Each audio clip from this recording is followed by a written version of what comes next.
Beloved friends, family, partners, administrators, faculty, distinguished guests, Dean Shrikant Datar, Executive Director of the MBA program, Jana Kirsten, Senior Associate Dean and Chair of the MBA program, Matt Weinzierl, and of course, Harvard Business School's MBA class of 2025. Welcome to Class Day.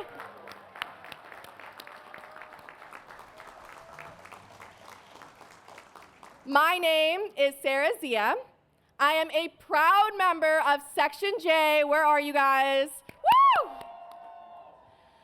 As well as the HBS Student Association Chief Community Officer and Class Day Co-Chair.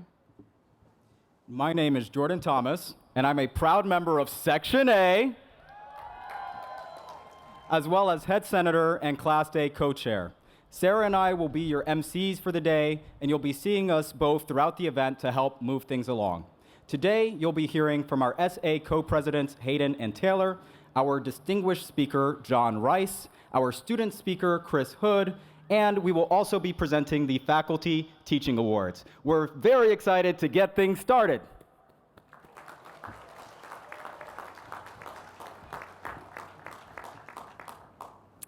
Class Day is an HBS tradition that dates back to 1996. It was founded by the Student Association as an event for the students, by the students, and we continue to honor that legacy today.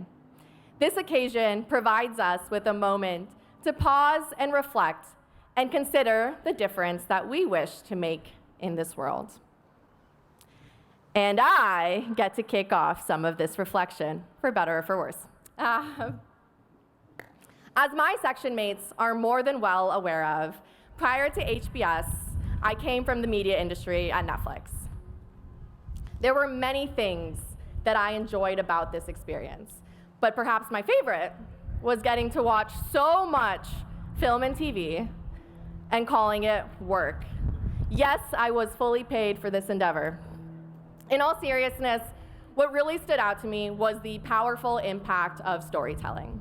Stories shape how we see the world, how we understand each other, and how we imagine what's possible.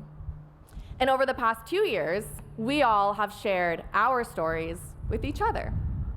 We've learned about each other's families, our failures, our friends, our fears, and of course, our dreams. We also wrote news stories through board game nights, small group dinners, pokers at Encore, or even our attempts at Eat, Pray, Love in Colombia. We built memories that would shape our stories to come. My personal favorite, and my section knows I have to say this, was dancing away in Klarman with all of my section mates at ICTA. Shout out Section J yet again. Now, I admit, things haven't always gone the way we'd expected.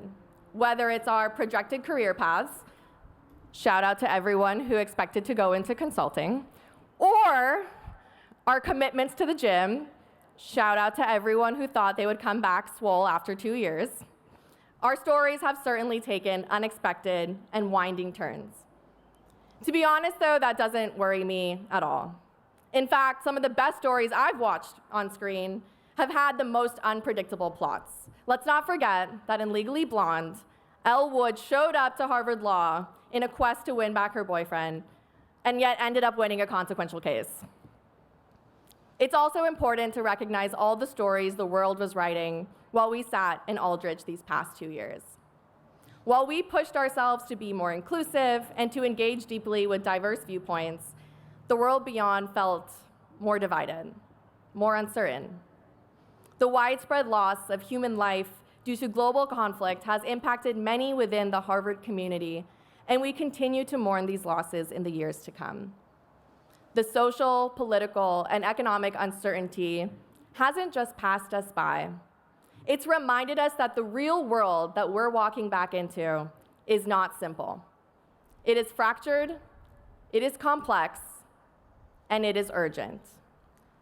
Which is why this moment matters so much. Because even in times like these, in fact, especially in times like these, we have a chance to shape the future. The stories we choose to tell and live out as leaders can be ones of fear and division, or ones of empathy, of justice, and of rebuilding.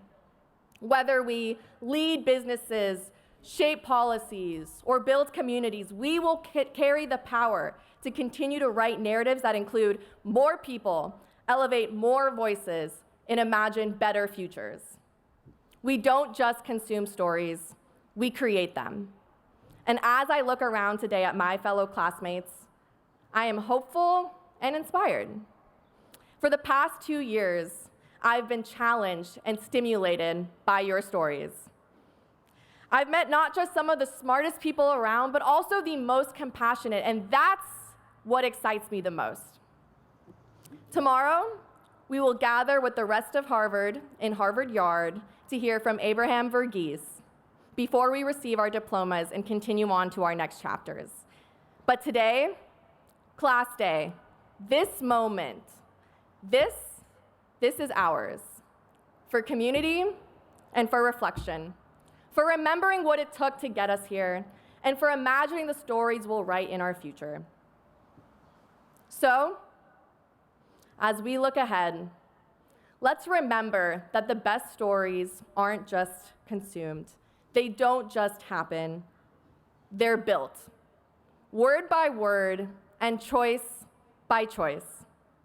And now, it's our turn to start writing because, as my friend Natasha Bedingfield once said, the rest is still unwritten.